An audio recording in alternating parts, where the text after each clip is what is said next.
गुरुर्विष्णु गुरुदेवो महेश्वरः गुरुसाक्षात् परब्रह्म तस्मै श्रीगुरुवे नमः।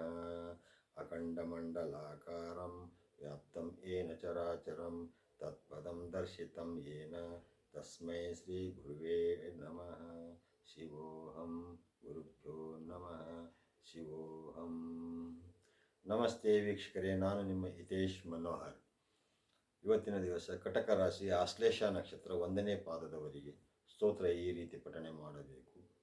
ಯುಗಾದಿ ಕೃದ್ ಯುಗಾವರ್ತೋ ನೈಕಮಾಯೋ ಮಹಾಶನಃ ಅದೃಶ್ಯೋ ವ್ಯಕ್ತರೂಪಶ್ಚ ಸಹಸ್ರಜಿತ್ ಅನಂತಜಿತ್.